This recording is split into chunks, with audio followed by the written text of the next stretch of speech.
আজকের এই ভিডিওতে আমরা জানার চেষ্টা করব ডক্টর ইউনূস কিভাবে গ্রামীণ ব্যাংক শুরু করলেন, ওনার সাথে সরকারের আসলে সমস্যাগুলো কি কি, উনি শ্রম আদালত থেকে কেন মামলা পেলেন এবং ওনার একদম শুরুর জীবন থেকে শুরু করে ব্যবসা প্রতিষ্ঠান দাঁড় করানো থেকে শুরু করে গ্রামীণ ব্যাংকের এই বিশাল কর্মযজ্ঞ থেকে মাইক্রো ক্রেডিট সবকিছু আমরা খোলাসা করব আজকের এই ভিডিওতে। চল শুরু করা যায়। এই ব্যাপারটা আমার ভালো লাগতেছে খুব, যে আমি কোনো কিছু না ভেবেই অনেক কিছু চিন্তা ভাবনা না করি আমার যা বলতে ইচ্ছা করতেছে এখন বলতে পারতেছি। থ্যাংক ইউ এভরিওয়ান যাদের জন্য এই জিনিসটা আমি আসলে করতে পারতেছি আজকে। 1940 সালে চিটাগংয়ে ডক্টর ইউনূসের জন্ম হয় এবং 1940 সালটা থেকে আপনারা বুঝতে পারতেছেন যে এটা ইন্ডিয়া পাকিস্তান বিভাগ হওয়ার আগে। 1947 তো ইন্ডিয়া পাকিস্তান ভাগ হয়ে গেল, 1940 সালে ডক্টর ইউনূসের জন্ম হয়। জন্ম হইল তার কিছুদিন পরে, মাত্র 7 বছর পরে ইন্ডিয়া পাকিস্তান ভাগ হয়ে গেল। পূর্ব পাকিস্তানের রাজধানী হইল ঢাকা, ঢাকার মধ্যে ছিল ঢাকা ইউনিভার্সিটি এবং ডক্টর ইউনূস ঢাকা ইউনিভার্সিটিতে তার কিছুদিন পরে চলে আসলেন ওনার ব্যাচেলর এবং ওনার মাস্টার্স করতে। ওনার ব্যাচেলর এবং ওনার মাস্টার্স দুইটাই উনি করছেন ইকোনমিক্সের উপর। এবং আপনি যদি ওনার আর্লি ক্যারিয়ার দেখেন আপনি দেখবেন যে উনি ইকোনমিক্স, অর্থনীতি, ফাইন্যান্স এগুলার খুব বাইরে দূরে কোথাও যায় কিছু করার চেষ্টা করেন নাই। সারা জীবন ধরেই ওনার ইচ্ছা ছিল উনি ইকোনমিক্সের দুনিয়ায় ঢুকবেন, অর্থনীতির দুনিয়ায় ঢুকবেন এবং এর আশপাশেই উনি মোটামুটি সবসময় ছিলেন।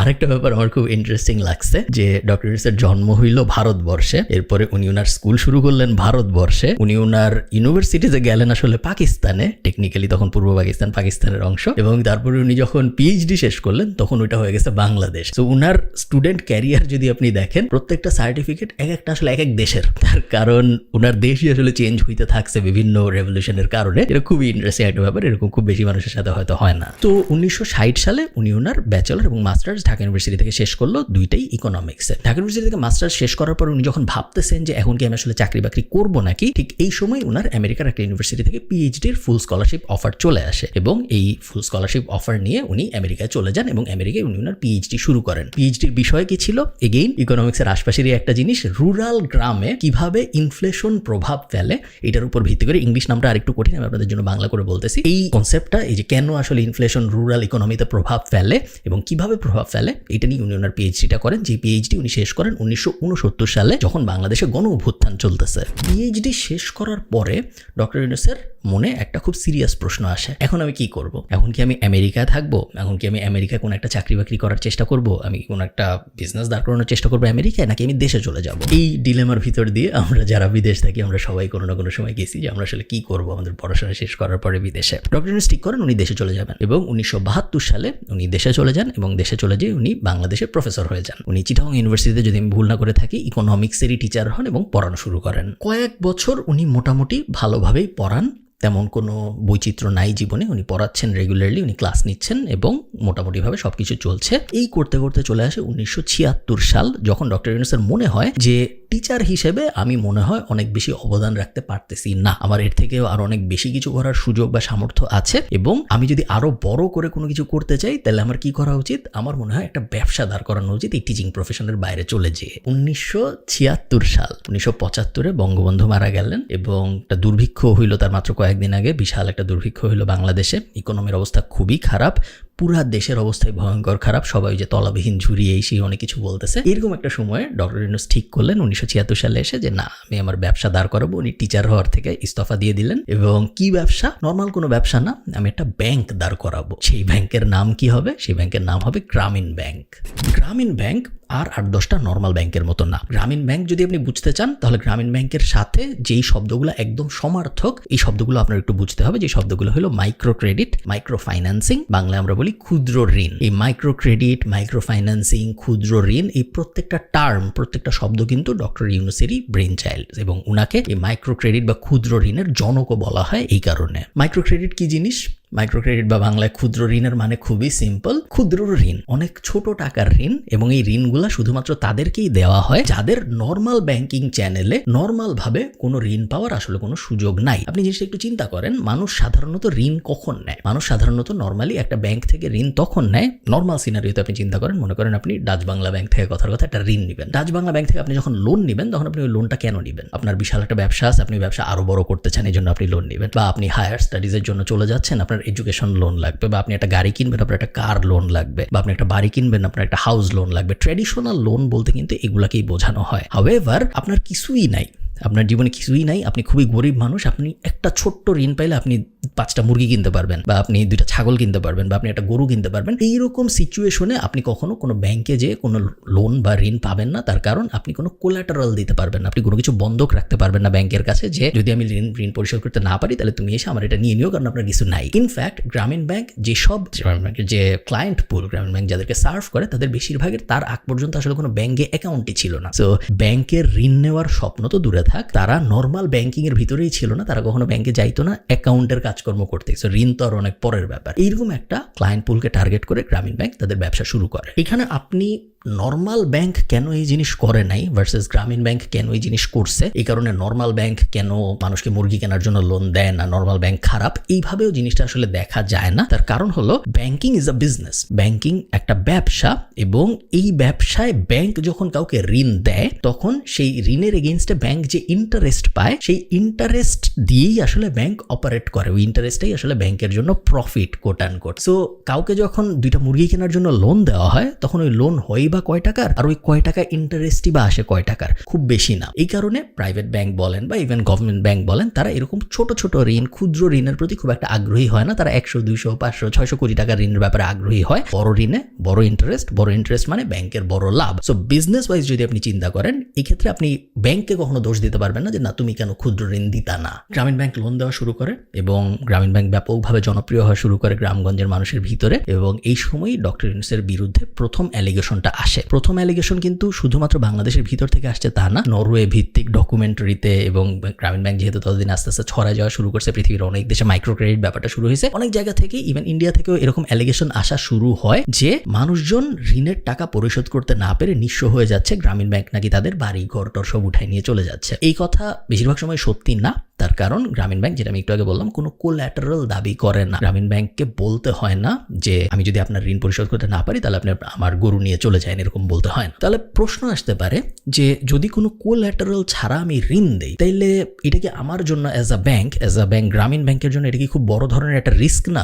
যে আসতেছে মুরগি কেনার জন্য, গরু কেনার জন্য, তাকে আমি ঋণ দিয়ে দিচ্ছি, সে যদি পরিশোধ করতে না পারে তাহলে আমি কিছুই করতে পারবো না। এটা যদি সে জানে তাহলে সে ওটার অ্যাডভান্টেজ নিতে পারে। থিওরিটিক্যালি প্রশ্নটা সত্যি, বাট এই জিনিসটা খুব বেশি হয় না। তার কারণ গ্রামীণ ব্যাংক এখানে একটা ইউনিক মডেল এস্টাবলিশ করছে যেটা আর কোনো ব্যাংক করে না। সেটা হলো পিয়ার সাপোর্ট লেন্ডিং। মানে হইলো গ্রামীণ ব্যাংক মনে করেন একটা গ্রামে গেল, একটা গ্রামে যে বললো যে তোমরা 10 জন আমার কাছ থেকে লোন নাও, কোনো সমস্যা নাই, কিন্তু তোমাদের এই গ্রামের ভিতরে যদি 2 জন লোন পরিশোধ না করে তাহলে বাকিদের আমরা আর কখনো লোন দিব না। সো একটা পিয়ার নেটওয়ার্ক, একটা গ্রুপ টাইপ করে দেওয়া হয়, যেখানে ওই গ্রুপের 10 জনই গ্রামীণ ব্যাংকের কাছ থেকে লোন নিছে, ওই গ্রুপের 10 জনই নিয়মিত ওই লোনের টাকা পরিশোধ করতেছে, এবং গ্রামীণ ব্যাংক থেকে বলা হয় এই 10 জনের ভিতরে 2 জন যদি লোন আমাদের আর পরিশোধ না করে পরের মাসে, তাহলে বাকি 8 জনও কিন্তু এফেক্টেড হবে, কারণ আমরা আমাদের অপারেশন গুটায় চলে যাবো, বা আমরা এই পুরো গ্রুপটার ভিতরেই আর লোন টোন দিব না। অনেক সিম্পলিফাই করে বলতেছি, বাট এইগুলো হলো গ্রামীণ, যেহেতু ওদের কোলাটারাল নেওয়ার সিস্টেম নেই, এইগুলো হলো গ্রামীণ ব্যাংকের স্টাইল ইনশিওর করার জন্য যে না আমরা আমাদের লোনের টাকা যেন ফেরত পাই। এই মাইক্রো ক্রেডিট ব্যাপারটা নিয়ে সমালোচনাও আছে, এবং মাইক্রো ক্রেডিট ব্যাপারটা নিয়ে বিশাল রিসার্চও আছে। মেইন যে সমালোচনা সেটা হলো মাইক্রো ক্রেডিট কি আসলেই কাজ করে নাকি করে না। অনেকেই বলেন যে এইসব ক্ষুদ্র ঋণ দিয়ে আসলে মনে হয় তেমন কোনো কাজে আসে না। বড় ঋণ, বড় টাকা পয়সার ডিল, বড় এম্পাওয়ারমেন্ট, বড় ইনস্টিটিউশনাল লোন, এগুলো বাদ দিয়ে একদম ক্ষুদ্র 500, 1000, 2000, 4000, 5000 টাকার ঋণ দিয়ে মনে হয় তেমন কোনো লাভ হয় না। এটা একটা সমালোচনা মাইক্রো ক্রেডিট ব্যাপারটার উপরে, গ্রামীণ ব্যাংকের উপরে না, এবং এটা নিয়ে অনেক রিসার্চ হয়েছে। বেশিরভাগ রিসার্চে দেখা গেছে মাইক্রো ক্রেডিটের কিছু ইউনিক বেনিফিট আছে, যে বেনিফিটগুলো অন্য কোনো ক্রেডিট সিস্টেমের নাই। 1 নম্বর বেনিফিট হইল উইমেন এম্পাওয়ারমেন্ট। গ্রামীণ ব্যাংকের বেশিরভাগ লোন গ্রহীতা নারী, 96 বা 97%, আমি এক্স্যাক্ট নাম্বারটা বলতে পারবো না, বাট এই 96 খুব ভয়ঙ্কর রকম হাই অ্যামাউন্ট হইল নারী। এবং এই নারীরা যখন গ্রামীণ ব্যাংক থেকে লোন নিচ্ছেন এবং লোন পরিশোধ করতেছেন এবং এম্পাওয়ার্ড হচ্ছেন, লোন নিয়ে ওনারা কি করতেছেন, ওনারা ছোট একটা ব্যবসা দাঁড় করাচ্ছেন, ওনারা কিছু যে এগেইন মুরগি, গরু, ছাগল এক্সাম্পল, বা ছোট একটা ফার্ম দিচ্ছেন, এরকম কাজকর্ম করতেছেন। এই টাকা ইনকাম ওনারা যখন নিজেরা করতেছেন ওই গ্রামের ভিতরে, এই নিজের ছোট্ট একটা গোষ্ঠীর ভিতরে, তখন ওনারা নিজেরা এম্পাওয়ার হচ্ছেন। এম্পাওয়ার হওয়ার মানে কি? এম্পাওয়ার হওয়ার মানে হইলো ওনার মেয়েকে তারপরে যখন ঠিক হচ্ছে যে 13 বছর বয়সে বিয়ে দেওয়া হবে, তখন ওই মাটা বলতে পারতেছেন যে না আমি 13 বছর বয়সে আমার মেয়েকে বিয়ে দিব না। তখন ওনার হাজবেন্ড যখন বলতেছে যে বিয়ে দিবা না কেন, দিতেই হবে, তখন এই মাটা আবার বলতে পারতেছেন যে তুমি চাইলে না খাওয়াইতে চাইলে না খাওয়া। এই যে এম্পাওয়ারমেন্ট, যেটা শুধুমাত্র তখনই আপনার জন্য আসে যখন আপনার ফাইন্যান্সিয়াল ক্যাপাবিলিটি বাড়ে, ওই ব্যাপারটা গ্রামীণ ব্যাংক এনশিওর করেছে বাংলাদেশের নারীদের মধ্যে, যেটা আগে ওরকম ছিল না। এবং এই নারীদের এম্পাওয়ারমেন্টকে বলা হয় গ্রামীণ ব্যাংকের লোনের সবচেয়ে বড় বেনিফিটগুলোর একটা।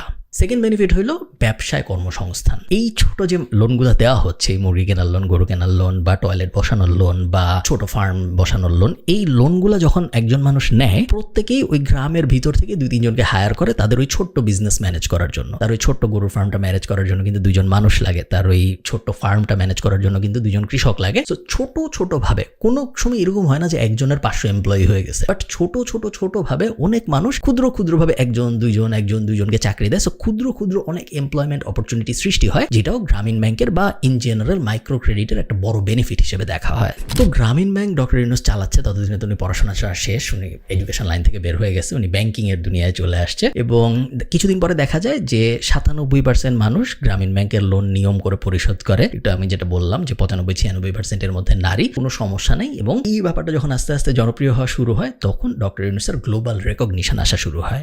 বাংলাদেশের প্রত্যেকটা গ্রামে গ্রামীণ ব্যাংক তো যাই, একই সাথে বাংলাদেশের বাইরে পৃথিবীর বিভিন্ন জায়গায় মাইক্রো ক্রেডিটের কনসেপ্টটা বিস্তার হওয়া শুরু হয়। ডক্টর ইউনূস প্রত্যেকদিন এক দেশ থেকে আরেক দেশে ইনভাইটেশন পায়, প্রত্যেকটা দেশে উনি যায়, ওই দেশে মাইক্রো ক্রেডিট এস্টাবলিশ করার ব্যাপারে হেল্প করা শুরু করে। অনেক সময় ওরা গ্রামীণ ব্যাংকে টাকা দিয়ে এক্সপার্ট হায়ার করে নিয়ে যায়, অনেক সময় ডক্টর ইউনূস নিজেই যায়। মাইক্রো ক্রেডিট ব্যাপারটা পুরো দুনিয়ায় জনপ্রিয় হওয়া শুরু হয়। এখানে আমি একটা ইন্টারেস্টিং ব্যাপার বলে রাখি, আপনাদের অনেকেই হয়তো ব্যাপারটা মজা পাবেন। গ্রামীণ ব্যাংক যখন এক্সপ্যান্ড করা শুরু করে, তখন গ্রামীণ ব্যাংক বিভিন্ন ধরনের এক্সট্রা ইনিশিয়েটিভ নেয়, শুধুমাত্র ওই লোনের সম্পর্কটা থেকে বের হয়ে আরো সাইড ভেঞ্চার শুরু করে গ্রামীণ ব্যাংক। এবং এই সাইড ভেঞ্চারগুলোর মধ্যে একটা ছিল গ্রামীণ টেলিকম, যেটা হলো গ্রামে গঞ্জে টেলিকম কমিউনিকেশন, এই ব্যাপারটা বাড়ানোর জন্য গ্রামীণ ব্যাংকের একটা প্রজেক্ট ছিল গ্রামীণ টেলিকম।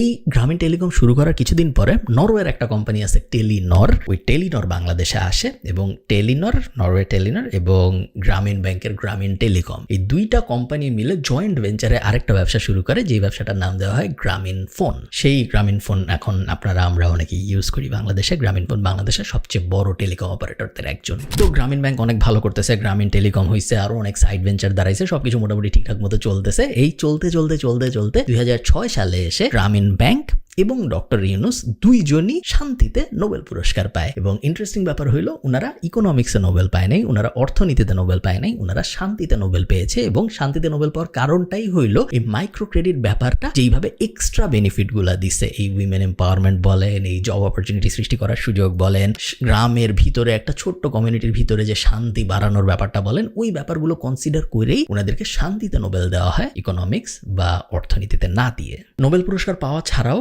মোটামুটি আপনি যদি পুরস্কারের লিস্ট দেখেন, ডক্টর ইউনূসের পুরস্কার গুণে আপনি শেষ করতে পারবেন না, ওইদিকে আমরা না যাই। মোটামুটি ভাবে পুরা দুনিয়ার যত প্রেস্টিজিয়াস পুরস্কার আছে, ওগুলোর সবকিছুই ডক্টর ইউনূস বা গ্রামীণ ব্যাংক অথবা ওনারা দুইজনই পেয়েছেন। সো ওই লিস্টে আমরা না যাই। আমার মনে আছে আমি তখন স্কুলে পড়ি, যখন ডক্টর ইউনূস নোবেল পায়, বিশাল সেলিব্রেশন হয়। সরকার ছিল সম্ভবত তখন বিএনপি, এবং বিএনপি বলেন, আওয়ামী লীগ বলেন, সবাই বিস্তর সেলিব্রেশন করে। কারো মধ্যেই কোনো ধরনের কোনো সমস্যা ছিল না ডক্টর ইউনূসকে নিয়ে। ওই সময় যখন তিনি নোবেল পান, বিশাল সংবর্ধনার আয়োজন করা হয়, এবং পুরা দেশ হিসেবে আমরা অনেক হ্যাপি হই ওই সময় যে আমাদের দেশের একজন নোবেল পুরস্কার পেয়েছেন।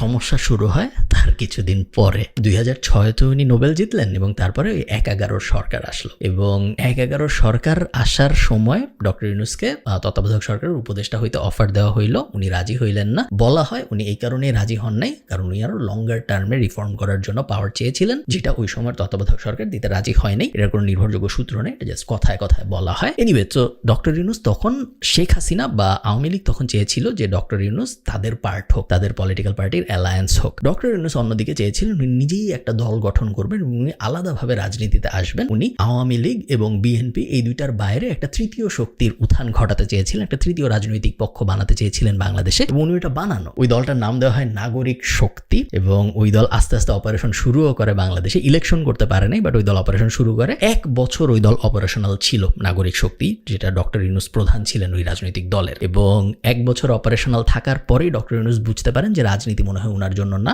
উনি ওই দল বন্ধ করে দেন, উনি রাজনীতি থেকে চলে যান। শেখ হাসিনা এবং আওয়ামী লীগের দুঃখটা এই জায়গায় ছিল যে ওনারা চেয়েছিলেন ডক্টর ইউনূস আলাদা রাজনৈতিক দল না করে ওনাদের সাথে একটা কোয়ালিশন করবেন, ওনাদের সাথে ওনাদের আওয়ামী লীগ পার্টিটার অংশ হবেন। এটা আসলে হয় নাই। এই ব্যাপারটা আওয়ামী লীগকে অনেক রাগায়। এবং এরপরে যখন আওয়ামী লীগ, তারপরে যে ইলেকশনটা হয়, ওই ইলেকশনে কিন্তু আওয়ামী লীগ পাওয়ারে আসে, এবং তখন থেকে মাত্র গত সপ্তাহ পর্যন্ত পুরোটা সময় আওয়ামী লীগই পাওয়ারে ছিল, গত 16 বছর বা 17 বছর বা 15 বছর এরকম টাইম। তো এরপরে আওয়ামী লীগ যখন পাওয়ারে আসে তখন দেখা যায় যে আওয়ামী লীগ সরকারের পুরো বিরাগ ভাজন হয়ে গিয়েছেন ডক্টর ইউনূস। প্রথম ঝামেলাটা কিভাবে হয় বলছি। বাংলাদেশ ব্যাংকের কোম্পানি আইন অনুসারে 60 বছর যদি আপনার হয়ে যায় এরপরে আপনি আর ব্যাংকের পর্যালোচনার প্রধান থাকতে পারবেন না। ব্যাংকের এমডি আপনি হইতে পারবেন না যদি আপনার 60 বছরের বেশি হয়ে যায়। যদি আপনি 60 হওয়ার পরেও ব্যাংকের এমডি থাকতে চান সেই ক্ষেত্রে আপনার বাংলাদেশ ব্যাংক থেকে স্পেশাল পারমিশন নিতে হবে। প্রথম বাংলাদেশ সরকারের সাথে ডক্টর ইউনূসের ঝামেলাটা হয় এখানেই। আওয়ামী লীগ সরকার ক্ষমতা আসার পরে বলা হয় যে ডক্টর ইউনূসের বয়স 60-এর বেশি হয়ে গিয়েছে এবং ডক্টর ইউনূস এখন আর গ্রামীণ ব্যাংকের প্রধান থাকতে পারেন না। গ্রামীণ ব্যাংক এবং ডক্টর ইউনূসের পক্ষ থেকে বলা হয় দুইটা জিনিস। এক, গ্রামীণ ব্যাংক যদি চায়, আমার ব্যাংক যদি আমাকে নিয়ে হ্যাপি থাকে, আমার এমপ্লয়িরা যদি আমাকে নিয়ে হ্যাপি থাকে, আমার বেশি থাকতে সমস্যা কি, আমি চাইলে থাকতেই পারি। এটা যেহেতু একটা প্রাইভেট ব্যাংক, সো আমি আমার কোম্পানির সিইও কাকে বানাবো এটা আমার ব্যাপার, এখানে সরকারি ইন্টারভেনশনের দরকার নেই, এটা বলা হয়। এবং দ্বিতীয় আরেকটা যে ব্যাপার বলা হয় সেটা হলো যদি আমি ভুল করেই থাকি, আমি তো গত 11 বছর ধরেই আছি, এটা বলা হয় হলো ডক্টর ইউনূসের বয়স তখন হয়তো 70-এর একটু বেশি, বলা যে আমি গত 11 বছর ধরেই আছি, যদি 60-এর পরেই থাকা না যায় তাহলে গত 11 বছরে আমাকে কিছু বলা হয় নাই কেন। এই দুইটা ব্যাপার বলা হয় এবং আরো কিছু মাইনর জিনিসপত্র বলা হয় বলে এটার এগেইনস্টে হাইকোর্টে আপিল করা হয়। পুরো বিশাল একটা ব্যাটল হয় এবং এই ব্যাটেলে ডক্টর ইউনূস এবং গ্রামীণ ব্যাংক হেরে যায়। ডক্টর ইউনূসকে গ্রামীণ ব্যাংক থেকে অপসারণ করা হয়। অনেকে বলেন, এগেইন এগুলা কথা, এগুলোর কোনো আপনি কাগজপত্র প্রমাণ পাবেন না, এগুলো অনেকেই বলেন যে ডক্টর ইউনূস যদি সরকারের বিরাগ ভাজন না হতেন তাহলে ওনাকে কখনোই এই পদ থেকে সরানো হতো না। এবং ওই সময় অ্যাটর্নি জেনারেল যিনি ছিলেন তিনি এইটা পাবলিকলি বলেন যে নোবেল পুরস্কার পাওয়ার কথা ছিল আমাদের প্রধানমন্ত্রী শেখ হাসিনার, তৎকালীন প্রধানমন্ত্রী, কিন্তু নোবেল পুরস্কার পেলেন কিভাবে ডক্টর ইউনূস, এটা তো ঠিক হইল না। এরকম কিছু কথাবার্তা স্টেটমেন্ট তৎকালীন অ্যাটর্নি জেনারেল তো বলেন এবং রেগুলার আওয়ামী লীগের নেতারা তো বলেছেনই। সো এইগুলার থেকে দুয়ে অনেকে 4 মিলিয়ে নেয় যে নোবেল পুরস্কার প্লাস সরকারের বিরাগ ভাজন হয়, এই দুইটা ব্যাপার যদি না হইতো তাহলে হয়তো ডক্টর ইউনূসকে গ্রামীণ ব্যাংক থেকে সরানো হইতো না। তো গ্রামীণ ব্যাংক থেকে ডক্টর ইউনূস চলে গেল, উনি ওনার মতো করে এখন পুরো দুনিয়া ঘুরে, উনি পুরো দুনিয়ায় স্পিচ দিয়ে বেড়ায়, বিভিন্ন ইউনিভার্সিটি উনাকে ডাকে, ওইসব ইউনিভার্সিটিতে উনি যায়, বিভিন্ন দেশ উনাকে ডাকে, মাইক্রো ক্রেডিট ব্যাপারটা ওই দেশে এস্টাবলিশ করার জন্য উনি ওই দেশে যায়, উনি বই লেখে, বইয়ের থেকে উনি টাকা পায়, উনার এই যে রয়্যালিটির ইনকাম, অনেকে পৃথিবীর বিভিন্ন জায়গায় ইউনূস সেন্টার বানায়, সেই ইউনূস সেন্টারগুলো উনাকে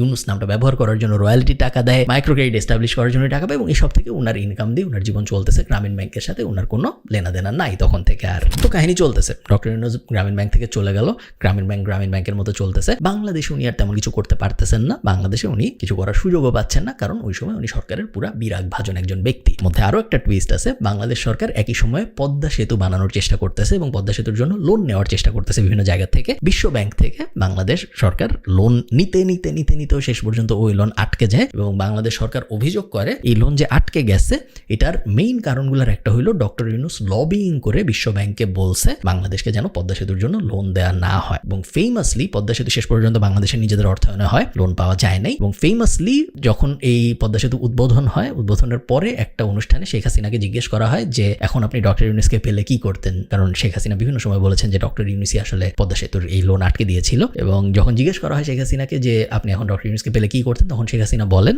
একটা প্রেস কনফারেন্সে সবার সামনে যে এখন উনাকে পদ্মায় 2 বার চুবানো উচিত। পদ্মা সেতুর মতো সেতুর টাকা বন্ধ করেছে, তাকেও আবার পদ্মা নদীতে দিয়ে 2টা চুবনি দিয়ে উঠাই নেওয়া উচিত, মরে যাতে না যায়, একটু পদ্মা নদীতে 2টা চুবনি দিয়ে সেতুতে তুলে দেওয়া উচিত।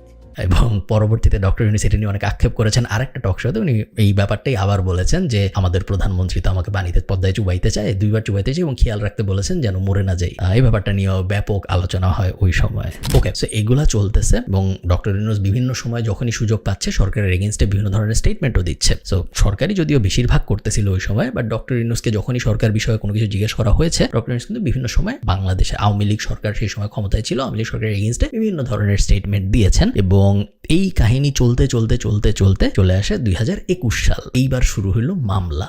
শ্রম আইনে লেবার কোর্টে ফার্স্ট যে মামলাটা করা হয় বা সবচেয়ে সিগনিফিকেন্ট যে মামলাটা করা হয় ডক্টর ইউনূসের বিরুদ্ধে, সেই মামলার মূল বক্তব্য হইল গ্রামীণ ব্যাংকের আইনে আছে যে গ্রামীণ ব্যাংকের যে লভ্যাংশ, সেই লভ্যাংশের 5% এমপ্লয়ীদের মধ্যে ডিস্ট্রিবিউট করে দিতে হবে, যেই ডিস্ট্রিবিউট করা হয় নাই। এবং আরেকটা অভিযোগ হইল গ্রামীণ ব্যাংকের 100 বা 110 জন এরকম সংখ্যক কর্মীকে পার্মানেন্ট করা হয়নি, তারা অস্থায়ী কর্মী হিসেবে থেকে গিয়েছিলেন। এই দুইটা মেজর ফ্ল এবং আরো কিছু এক্সট্রা জিনিসপত্র নিয়ে একটা মামলা করা হয় ডক্টর ইউনূসের বিরুদ্ধে লেবার কোর্টে। কলকারখানা ও পরিদর্শন অধিদপ্তর এই মামলাটা করে এবং ডক্টর ইউনূস ছাড়াও গ্রামীণ ব্যাংকের আরো 4 জনকে আসামি করা হয়। আত্মসমর্পণ করেন ডক্টর ইউনূস এবং জামিন চান, ওনাকে ইমিডিয়েটলি 36 দিনের জামিন দেওয়া হয়। এই টাইমটাই ডক্টর ইউনূসকে হয়রানি বন্ধ করতে বললে ফার্স্টে ওবামা একটা চিঠি লেখে এবং তারপরে আরো অনেক দেশের প্রধান এবং নোবেল বিজয়ীরা, প্রাক্তন নোবেল নোবেল বিজয়ীরা, জ্ঞানীগুণী মানুষরা সবাই মিলে একটা খোলা চিঠি লেখে এবং এই যে জ্ঞানীগুণী মানুষদের লিস্ট এখানে আইরিশ প্রাইম মিনিস্টারও ছিল আমার মনে আছে। তো এই খোলা চিঠি পড়ে এবং বারাক ওবামার চিঠি পড়ে তখনকার প্রাইম মিনিস্টার শেখ হাসিনা এবং আওয়ামী লীগ সরকার দুইজনই আরো ক্ষিপ্ত হয়ে যায় এবং ওনারা বলেন যে এটা পুরোপুরি একটা জুডিশিয়াল ম্যাটার, আমরা তো আসলে কিছু করি নাই, এটা কারা মামলা করছে আমরা জানি না, মামলা আদালতে বিচার হবে এবং আদালতে ডিসিশন হবে যে ডক্টর ইউনূস আসলেই শ্রমিকদের টাকা খেয়ে ফেলছে নাকি। যিনি এত নামি দামি নোবেল প্রাইজ প্রাপ্ত, তার জন্য এই 40 জনের নাম খয়রাত করে এনে অ্যাডভার্টাইজমেন্ট দিতে হবে কেন, তা আবার বিদেশি পত্রিকায়? এটাই আমার প্রশ্ন, আর কিছু না। এবং খুব ইন্টারেস্টিংলি দেখা যায় যে ডক্টর ইউনূসের বিরুদ্ধে এই চিঠিগুলা পাবলিশ হওয়ার পরে মামলা আরো বেড়ে যায় এবং এক সময় দেখা যায় যে ডক্টর ইউনূসের বিরুদ্ধে 18টা মামলা চলতেছে, 19টা মামলা চলতেছে এবং ডক্টর ইউনূসের নিজের যে ব্রেইনের ক্যাপাসিটি সেটার একটা বড় অংশ ব্যয় হওয়া শুরু হয় এই মামলাগুলায় হাজিরা দিতে এবং মেন্টালি এই মামলাগুলার প্রস্তুতি নিতে। আপনি কোনো প্ল্যান প্রোগ্রাম করতে পারছেন না, রোববারে সোমবারে কি করবেন আপনি বুঝতে পারতেছেন না, সোমবারে কি করবেন যেহেতু আপনি জানেন না। এটা কাজে অনিশ্চয়তা শুধু আমার সঙ্গে যারা জড়িত, আমার সঙ্গে যারা কাজ করে তাদের সবার। কর্মীদের পরিচয়পত্র দেওয়া হয় নাই, আয়কর রিটার্ন ঠিক মতো জমা দেওয়া হয় না, কর্মীদের কাজের পরিবেশ নাই, কর্মীদের ঠিক মতো ছুটি দেওয়া হয় না, এরকম বিভিন্ন অভিযোগে বিভিন্ন ধরনের মামলা করা হতে থাকে তখন ডক্টর ইউনূসের বিরুদ্ধে। এগেইন এই কথার কতটুকু সত্যতা আছে আমি জানি না, আপনারা যারা হাইকোর্টে কাজ করেন তারা হয়তো আমাকে কমেন্টে বলতে পারবেন। ডক্টর ইউনূসের বিরুদ্ধে যেহেতু এখন অনেকগুলো মামলা চলতেছে, 18টা 19টা, সো ডক্টর ইউনূসকে কিছুদিন পরপরই আদালতে হাজিরা দিতে হইতো জামিনের জন্য। বলা হয় যে ডক্টর ইউনূস যখন আদালতে আসতেন তখন মামলাগুলো শুনানি হইতো একদম উপরের দিকের কোনো একটা ফ্লোরে, 8th ফ্লোরে বা 9th ফ্লোরে, 8 তলা 9 তলায় এই মামলাগুলো শুনানির জন্য রাখা হইতো এবং কোনো একটা কারণে ডক্টর ইউনূস যখনই হাজিরা দিতে আসতেন শুনানির সময় তখনই ওই আদালতে, যে আদালতে উনি যাইতেন, ওটার লিফট কাজ করতো না। এটার কতটুকু সত্যতা আছে আমি জানি না, সত্যতা যদি থেকে থাকে তাহলে জিনিসটা খুবই খুবই খুবই স্যার একটা ব্যাপার, বাট আপনারা আমাকে কমেন্টে জানাতে পারেন কেউ যদি ডিরেক্টলি দেখে থাকেন এরকম। যাই হোক, ফাইনালি 2024 সালের জানুয়ারি মাসে আমরা জানতে পারি যে ডক্টর ইউনূসের 6 মাসের জেল হয়েছে। শুধু জেল হয়েছে তা না, ডক্টর ইউনূসের জেলের সাথে 5,000 টাকা জরিমানাও হয়েছে এবং পুরাটাই ওই ফার্স্ট মেইন মামলাটাকে কেন্দ্র করে আদালত রায় দেয় যে ডক্টর ইউনূস এখন একজন আসামি। রায়ের পরে আদালতের বাইরে এসে ডক্টর ইউনূস বেশ আবেগঘন একটা প্রেস কনফারেন্স ঠিক না, মানে সাংবাদিকরা দাঁড়ায় ছিল তার কথা শোনার জন্য। সো ডক্টর ইউনূস যখন আদালত থেকে বাইরে আসেন উনি খুব ইন্টারেস্টিং একটা কথা বলেন। উনি বলেন যে দোষ আমরা করি নাই সেই দোষের ওপরে শাস্তি পেলাম, এটা আমাদের কপালে ছিল, জাতির কপালে ছিল, জাতির কপালে যেটা ছিল আমরা সেটা বহন করলাম। এরপরে উনি ওটার আপিল করেন যে এটা ঠিক হয় নাই এবং আপিলের কার্যক্রম শুরু হয়। আপনি চিন্তা করেন একটা মানুষের জীবন কতটা ইন্টারেস্টিং। আপনারা অনেকেই জানেন প্যারিস অলিম্পিক, যেটা 2024 অলিম্পিক, ওই অলিম্পিকে ডক্টর ইউনূস প্রধান অতিথিদের একজন এবং ডক্টর ইউনূসের জীবনটা কি ইন্টারেস্টিং ফেজে ছিল চিন্তা করেন। একদিকে উনি শ্রম আদালতে ওনার বিরুদ্ধে রায় হইল যে উনি আসামি, ওনার 6 মাসের জেল এবং 5,000 টাকা জরিমানা, উনি ওটার বিরুদ্ধে আপিল করলেন। আপিলের শুনানি শুরু হইল। শুনানি চলতে চলতে উনি চলে গেলেন প্যারিসে, কারণ উনি প্যারিসে অলিম্পিকের প্রধান গেস্টদের মধ্যে একজন এবং প্যারিস অলিম্পিকের ওনার ডক্টর ইউনূসের একটা নতুন কনসেপ্ট আছে 3-0, ওটা নিয়ে আলাদা একটা ভিডিও বানানো যাবে হয়তো যদি দরকার হয়। ওই 3-0 ব্যাপারটা ফ্রান্স চায় প্রমোট করতে এবং এই কারণে ওনাকে প্যারিস অলিম্পিকের প্রধান গেস্টদের একজন বানানো হয়েছিল। তো ডক্টর ইউনূসের পিকুলিয়ার লাইফটা আপনি চিন্তা করেন, একদিকে শ্রম আদালতে ওনার বিরুদ্ধে একটা মামলা উনি আসামি হয়েছে, ওটার আপিল চলতেছে, অন্যদিকে আরো 17-18টা মামলা এমনিতে চলতেছে, দেশে ওনার খুব বাজে অবস্থা, কিন্তু বাকি দুনিয়া উনি আবার একটা প্রেস্টিজ গেস্ট, ওনার জন্য পুরা দুনিয়া পাগল, পুরা দুনিয়া ওনাকে ডেকে নিয়ে যাচ্ছে, এরকম ভালো ভালো ভালো ভালো প্রিমিয়াম জায়গাগুলো গেস্ট বানানো হচ্ছে, পুরাপুরি মুদ্রার এপিট ওপিট চিত্র ওনার দুই দিকে। এই চলতে চলতে উনি যখন প্যারিসে অলিম্পিক দেখছেন, এই অলিম্পিক ব্যাপারটা চলতে চলতে বাংলাদেশে ছাত্র আন্দোলন তুমুল আকার ধারণ করে এবং ছাত্র আন্দোলনের মুখে শেখ হাসিনা পদত্যাগ করেন এবং শেখ হাসিনা পদত্যাগ করার পরে ছাত্র আন্দোলনের মেইন যারা ছিল, আপনারা কাহিনী এর পরে মোটামুটি জানেন, ওনারা ডক্টর ইউনূসের সাথে যোগাযোগ করেন। ডক্টর ইউনূসের সাথে যোগাযোগ করে ওনাকে বলা হয় যে অন্তর্বর্তীকালীন সরকারের প্রধান উপদেষ্টা উনি হইতে রাজি নাকি। উনি রাজি হন, উনি প্যারিস থেকে বাংলাদেশে রওনা দেন এবং তখন আরো কিছু ইন্টারেস্টিং ব্যাপার ঘটে। উনি যে মামলার আপিল করছিলেন, ওনার যে 6 মাসের জেল হইল এবং 5,000 টাকা জরিমানা হইল, ওই আপিলের শুনানি হঠাৎ করে একদম স্পিড আপ হয়ে পরের দিনই চলে আসে। ডক্টর ইউনূস বাংলাদেশে নেমে জানতে পারেন যে ওনার আপিলের শুনানি হয়ে গেছে এবং ওনাকে বেকসুর খালাস দেওয়া হয়েছে। এই খালাস দেওয়ার একদিন পরে উনি অন্তর্বর্তীকালীন সরকারের প্রধান উপদেষ্টা হিসেবে শপথ নেন। ডক্টর ইউনূসের জীবন যে ফ্যাসিনেটিং এবং ইন্টারেস্টিং, এত ইন্টারেস্টিং জীবন আমার মনে হয় খুব কম মানুষেরই এক্সপিরিয়েন্স করার সুযোগ হয়েছে। এই কারণে ডক্টর ইউনূসকে অবশ্যই অনেক অনেক কংগ্রাচুলেশনস।